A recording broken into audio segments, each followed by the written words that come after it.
Being alone at night changes the way everything feels. The same house you're comfortable in during the day suddenly feels different once the lights are off.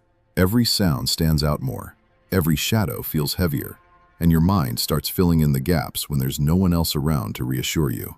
Most people tell themselves it's just imagination, but the people in these stories know it wasn't. In this video, you'll hear 3 disturbing true horror stories from people who were completely alone when something happened that shouldn't have. No crowds, no witnesses, no one else awake to help make sense of what they experienced. These aren't stories about monsters jumping out of the dark. They're about quiet moments, about realizing something is wrong when it's already too late, about being alone long enough to notice that the silence doesn't feel empty anymore. Because sometimes, the scariest part of the night isn't what you see. It's the moment you realize you might not actually be alone. I was completely alone that night.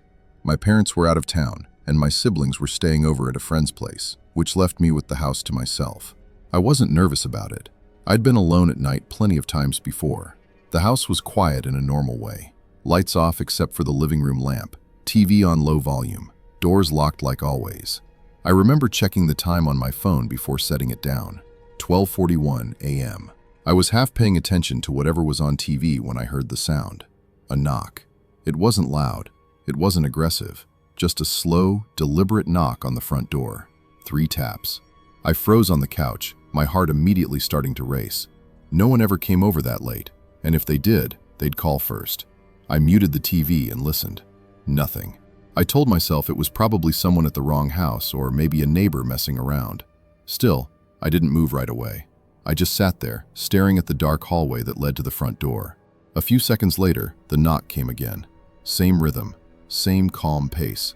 That's when the fear really set in. Whoever was outside wasn't in a hurry, and whoever it was knew someone was home. I stayed on the couch, barely breathing, listening for any sound from outside. Nothing. No footsteps. No voices. No car engine starting up. Just silence. I slowly stood up and walked toward the hallway, keeping the lights off. The house felt different now, heavier somehow, like it was holding on to the sound of that knock.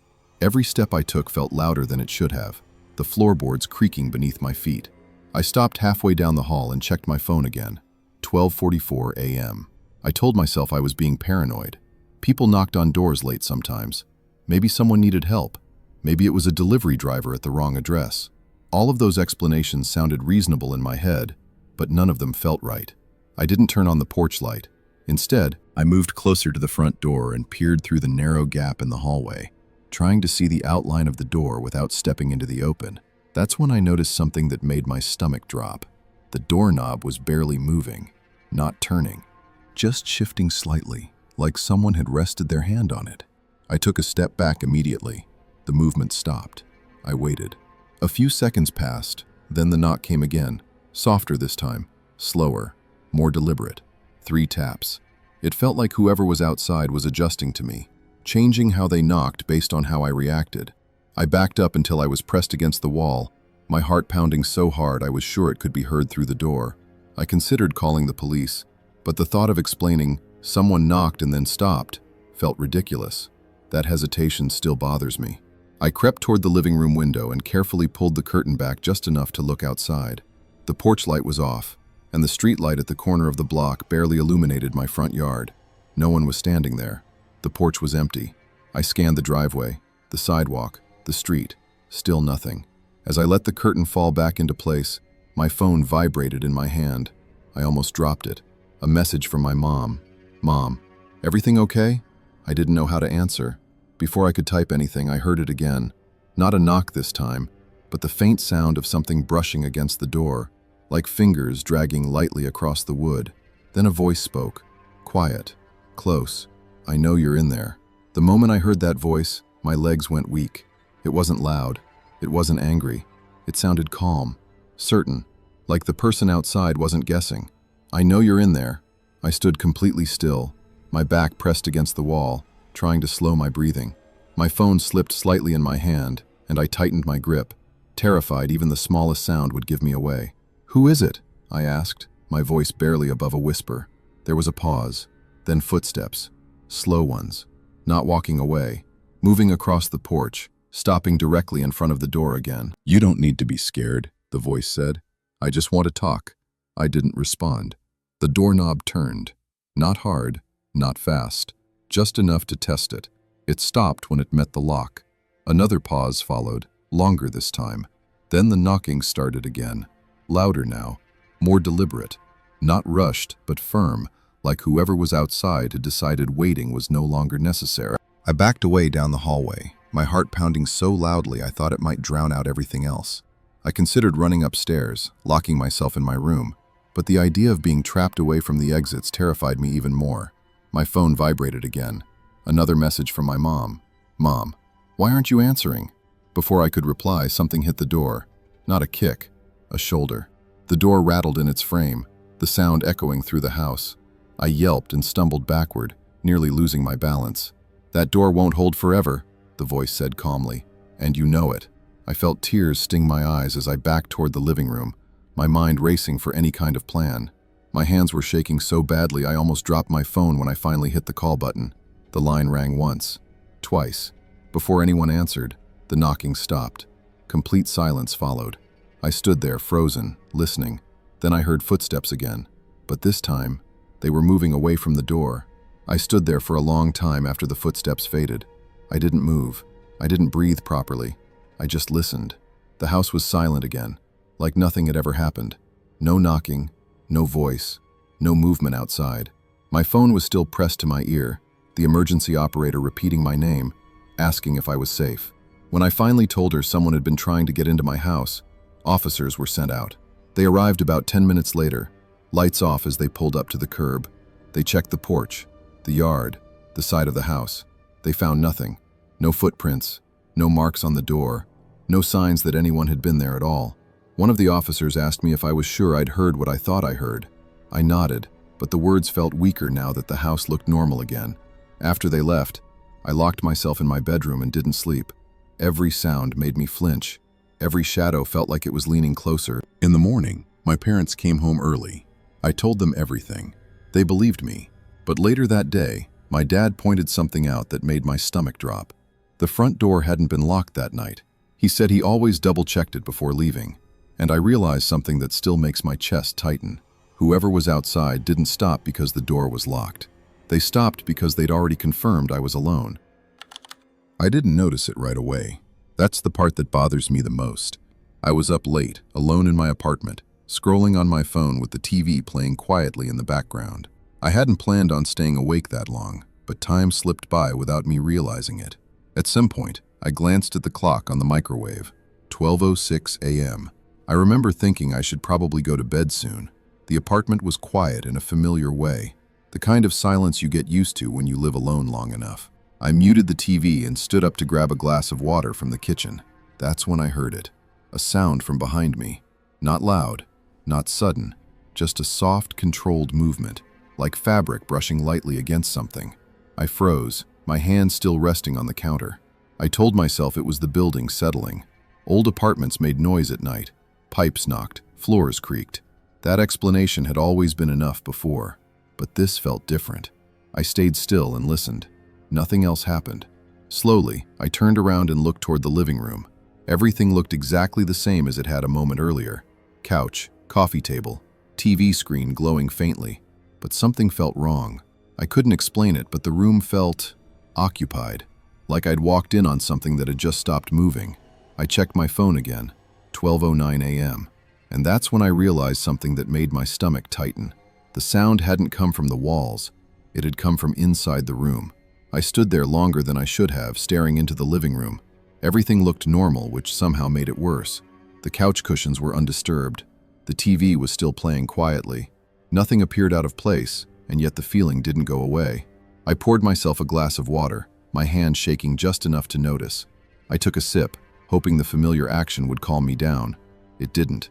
As I leaned against the counter, I became painfully aware of the sounds in the apartment. The refrigerator's low hum, the faint buzz of the TV speakers, my own breathing, too loud in the quiet. I told myself to stop overthinking it. That's when I noticed the bedroom door. I always kept it closed at night. It wasn't a habit. It was something I did without thinking. The door had a way of creaking if it moved, and I liked knowing I'd hear it if it opened. It was slightly open, not wide, just enough to show a thin strip of darkness inside. I stared at it, trying to remember if I'd gone in there recently. I replayed the last hour in my head. Couch, phone, TV, kitchen. I hadn't gone near the bedroom. Slowly, I set the glass down and took a step toward the hallway. The floor creaked under my foot, the sound sharp and sudden in the silence. I stopped immediately, listening. Nothing. The apartment felt tense now, like it was waiting for me to notice something else. I took another step, then another, until I was standing a few feet from the bedroom door. The air felt cooler there, heavier. I reached out and pushed the door open the rest of the way. The room was dark, but empty. No movement, no sound. I exhaled, realizing I'd been holding my breath. I told myself I was being ridiculous. I stepped back into the hallway and turned to head back to the living room. That's when I heard it again.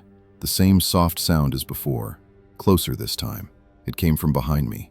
I spun around, my heart jumping into my throat. The bedroom door was closed. I hadn't touched it. I stood there, frozen, staring at the door, waiting for it to move again. It didn't. The apartment went quiet once more. I checked my phone. 12:17 a.m. I locked the bedroom door. The click of the lock echoed down the hallway, louder than it should have been. I backed away slowly, my eyes never leaving the door. I told myself that was the end of it, but as I returned to the living room, something else caught my attention. The TV volume had been turned down, lower than I remembered setting it, and I was absolutely certain I hadn't touched the remote. I stood there staring at the remote on the coffee table, my heart pounding. The TV volume was low, much lower than I remembered setting it. I hadn't touched the remote since sitting down earlier, and I was sure of that. I lived alone, no pets. No one else had access to my apartment. I picked up the remote slowly and turned the volume up a few notches. The sound filled the room again, but it didn't help. If anything, it made the silence between noises feel sharper. I sat back down on the couch, telling myself I needed to calm down. Panic makes you imagine things. That's what I kept repeating in my head. Then I felt it. The couch cushion beside me shifted. Not a lot, just enough. I froze, my body tensing instantly. I didn't look right away. I didn't want to confirm what my mind was already screaming. I stayed perfectly still, listening. The cushion didn't move again. Slowly, I leaned forward and stood up, stepping away from the couch. I looked down at it. The indentation was still there, right where someone would have been sitting. My chest tightened as I backed away toward the hallway. I didn't take my eyes off the couch until I reached the kitchen entrance. The living room lights flickered once, then steadied. I checked my phone again. 12:26 a.m. I decided I was done pretending everything was fine. I grabbed my keys and headed for the front door. I didn't care if it looked stupid. I just wanted to leave and come back later when it felt safe again. As I reached for the door handle, I heard it. A quiet inhale, right behind me. I spun around so fast I nearly lost my balance. The hallway was empty. The bedroom door was still locked. The bathroom door was closed, but the air felt wrong, thick, like someone had just been standing close enough for me to feel their breath. I turned back to the door. The deadbolt was unlocked. I knew I'd locked it earlier. I always did. It was muscle memory. My hands were shaking now as I locked it again, hearing the metal slide into place. Then, very gently, something pressed against the other side of the door, not knocking, not pushing, just resting there, like it was waiting for me to open it or step away. I didn't open the door. I stood there with my hand still on the lock, my heart racing, waiting for something else to happen. Whatever was on the other side didn't knock. It didn't push. It just stayed there, resting quietly against the door like it wasn't in a hurry. After a few seconds, the pressure disappeared. I waited longer. A full minute passed, then another. When I finally looked through the peephole, the hallway outside was empty. The lights were on. Everything looked normal again. Too normal. I didn't leave the apartment that night. I locked myself in the bathroom until the sun came up, sitting on the floor with my phone in my hand, listening to every sound the building made. Nothing else happened. In the morning, I checked everything. The couch cushion looked normal again. The TV volume was back where I usually kept it. The bedroom door was still locked. There was no sign anyone else had been there. I told myself it had been exhaustion, my mind playing tricks on me after staying up too late alone.